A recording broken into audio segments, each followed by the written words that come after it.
आज हम आए हैं आरवी विधानसभा क्षेत्र में, जहां से प्रत्याशी है महाविकास आघाड़ी की प्रत्याशी मयूरा काळे। जी हाँ, हम देख रहे हैं फ़िलहाल वो अपने घर काम में व्यस्त है। वो प्रत्याशी है लेकिन फिर भी वो अपने काम जो है वो खुद कर रहे हैं।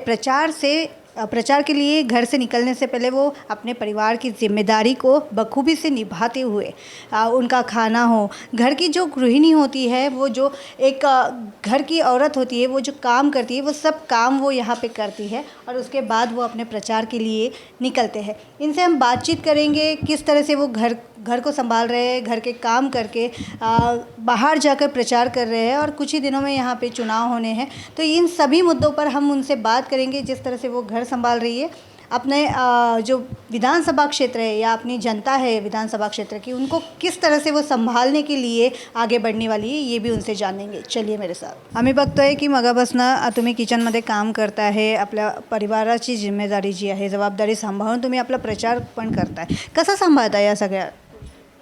हो, आता सगळं प्लॅनिंग करून आम्ही करतो। रात्री झोपायच्या आधीच ठरवतो की दुसऱ्या दिवशी नाश्त्यासाठी काय करायचं आणि सकाळी उठल्यावर आम्ही ती तयारी आदल्या दिवशीच केलेली असती। दुसऱ्या दिवशी उठून सगळी तयारी करतो, म्हणजे सगळ्यांना गरम गरम नाश्ता मिळेल, कारण घरचे सगळेच बाहेर प्रचारासाठी निघतात, म्हणून सगळे नाश्ता करून निघतात आणि सगळ्यांना नाश्ता आहे ते दिला की मग मी पण निघते बाहेर प्रचारासाठी। मला एक विचारायला आवडेल तुम्हाला की तुम्ही म्हणजे गृहिणी आहात, राजकारण हे तुम्हाला बाळकडू मिळालेलं आहे, तुम्ही राजकारणी परिवारातून आहात, त्यामुळे तुम्हाला या सगळ्या गोष्टी माहिती आहे, राजकारण कसं असतं, कशा वेळा असतात, तिथे टायमिंग हा नसतो, त्यामुळे तुम्हाला या सगळ्या गोष्टी माहिती आहे। पण तुम्ही आता स्वतः राजकारणात सक्रिय होत आहात, तर त्यावेळेस तुम्ही म्हणताय की आम्ही रात्री हे सगळं मॅनेजमेंट करून ठेवतो, पण एवढा वेळ मिळतो तुम्हाला परिवारासोबत बसून बोलण्याचा किंवा या सगळ्या गोष्टी करण्याचा, काय सांगाल?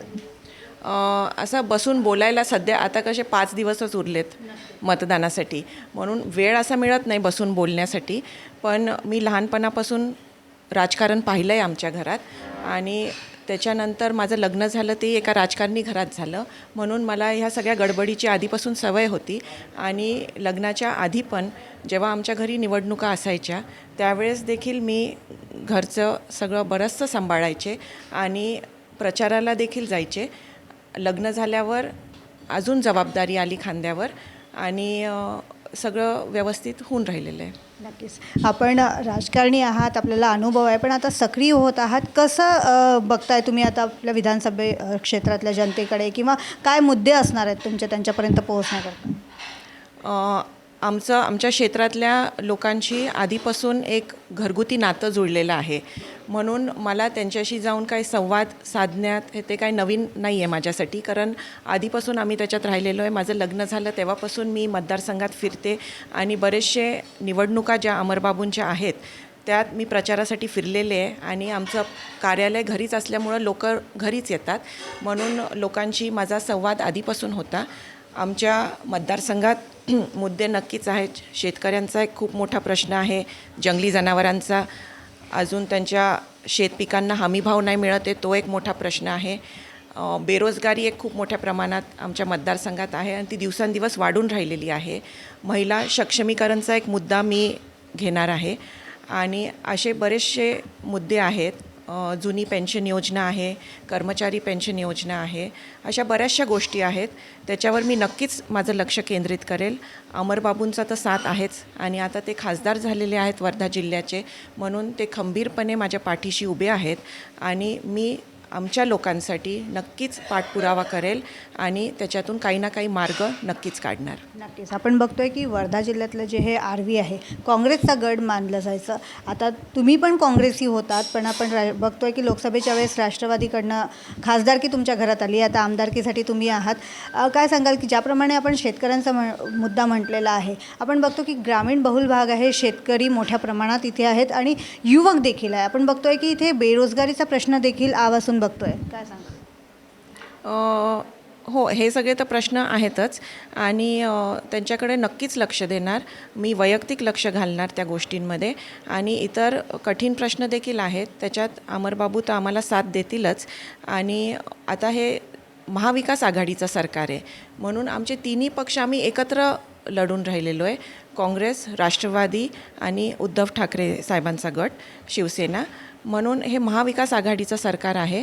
म्हणून असं काही नाही आहे की आधी आम्ही काँग्रेसमध्ये होतो आणि राष्ट्रवादीमध्ये प्रवेश केलो. हे तिन्ही पक्ष एकत्र आहेत आणि आम्ही ह्यावेळेस तुतारी वाजवणारा माणूस या चिन्हावरून लढवत आहे.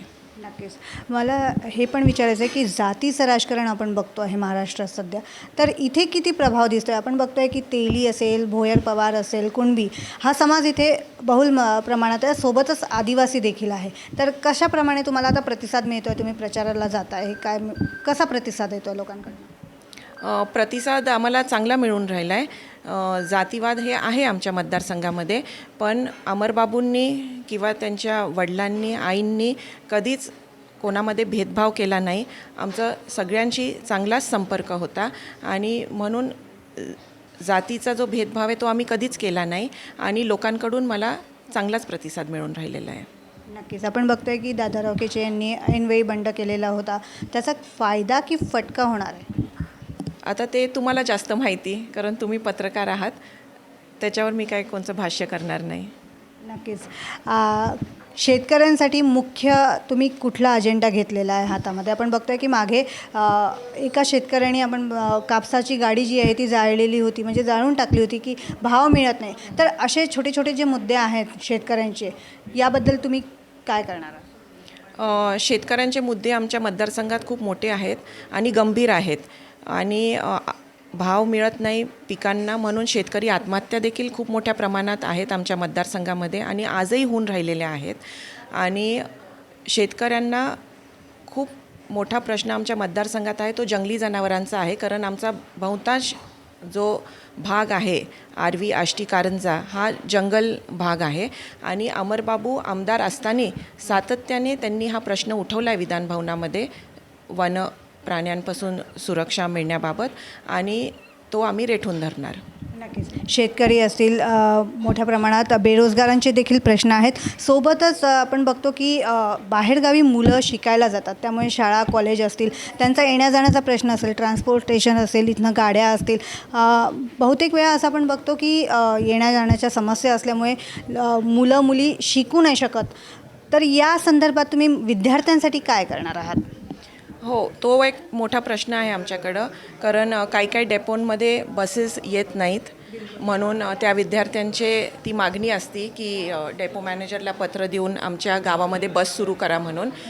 तर ते आम्ही करतो आणि ती सुविधा देतो. पण काही ठिकाणी असाही प्रश्न आहे की बऱ्याचशा मुली आहेत ज्यांना गावाच्या बाहेर जावं लागतं शाळेसाठी आणि त्यांच्या घरच्यांचा हा प्रश्न असतो की मुली लवकर घरी येऊ शकत नाही, कारण बसेसची तशी उपलब्धता नाही आहे. आणि म्हणून त्याच्यावर तर आमचं सुरूच आहे. आम्ही डेपो मॅनेजरला पत्र देऊन तेही आम्हाला सहकार्य करतात आणि बसेस थांबवल्या जातात ज्या स्टॉपवर त्यांना पाहिजेत त्या. आणि दुसरा जो प्रश्न तुम्ही म्हटला जे मुलांचा आहे, बरेचसे आमच्या इकडं जास्त प्रकल्प नसल्यामुळे बरेचशा मुलांना शहरात शिकायला जावं लागतं आणि किंवा नोकरीसाठी जावं लागतं. पण माझ्या हे लक्षात आलं आहे की आमच्याकडचे मुलं जे शहरात नोकरीसाठी जातात, मग त्यांचे आई वडील, आजी आजोबा हे एकटे पडतात इकडं आणि मुलांना देखील तिकडचा खर्च एवढा परवडत नाही, कारण शहरात खूप खर्च असतो त्यांचा, राहण्याचा खर्च, जेवणाचा खर्च. म्हणून मी हा एक मुद्दा धरून ठेवलेला आहे की जेवढे बेरोजगार युवक आमच्या मतदारसंघात आहे, जास्तीत जास्त मुलींना इकडंच प्रकल्प उभा करून आमच्याच मतदारसंघात नोकरीची संधी मिळावी अशी. आपण बघतोय की आरोग्याच्या समस्या असतात. आपण कित्येक वेळा इथे बघतो की तुमच्या इथे लोक येतात आरोग्याची समस्या घेऊन, तर त्यासाठी देखील तुम्ही काही प्रयत्न करणार आहात? आरोग्याची समस्या तर ही आहेच. आता जे वयस्कर लोक आहेत त्यांना जास्त त्रास होतो, कारण ते खूप लांब प्रवास करू शकत नाही. आणि आर्वीमध्ये आमचं ग्रामीण रुग्णालय आहे ते अमरबाबूंनीच आणलं होतं आणि ती सेवा इथं उपलब्ध आहे. इथून सेवाग्राम आहे, सेवाग्रामला बरेचसे लोक जातात आणि वर्ध्याला जातात. आणि जी सेवा आहे पण त्याच्यापेक्षा जास्त सेवा जी रुग्णसेवा आहे ती उपलब्ध करून देण्यासाठी मी नेहमीच प्रयत्नात राहील. नक्कीच. आपण आत्तापर्यंत तुमचं म्हणजे एक सामाजिक काम बघितलेलं आहे. राजकारणात तुम्ही सक्रिय आहातच आणि एक गृहिणी म्हणून आपण बघितलं की तुम्ही आपलं घर सांभाळून आपले कर्तव्य पार पडून बाहेर निघताय प्रचाराला. शेवटचा एक प्रश्न आहे, काय सांगाल तुमच्या विधानसभा क्षेत्रातील जनतेला? मी एवढं सगळ्यांना सांगू इच्छितो की 20 तारखेला आपलं मतदान आहे. सगळ्यांनी 2 नंबरची बटन दाबायची. आपलं चिन्ह आहे तुतारी वाजविणारा माणूस आणि सगळ्यांनी माझ्या पाठीशी तुमचे आशीर्वाद ठेवावे. धन्यवाद. तर या होत्या मयुरा काळे. आपण बघतोय की आर्वी विधानसभा क्षेत्राच्या या उमेदवार आहे महाविकास आघाडीच्या आणि येत्या 23 तारखेला आपल्याला समजणार आहे की नक्की जनतेने कौल कोणाला दिला आहे. आणि आपण बघितलं की कशा प्रकारे ते घरातली जबाबदारी सांभाळून बाहेर जनतेमध्ये जात आहेत आणि जनतेसाठी काही करण्याची त्यांची इच्छा त्यांनी बोलून दाखवलेली आहे. जर जनतेचा कौल मिळाला तर नक्कीच ते आपले जे प्रयत्न आहेत ते सत्यात आणू शकतील किंवा कार्य जे आहे ते करू शकतील. कॅमेरा पर्सन अखिलेश भारद्वाज सोबत मी क्षितिजा देशमुख, BCN न्यूज, आर्वी.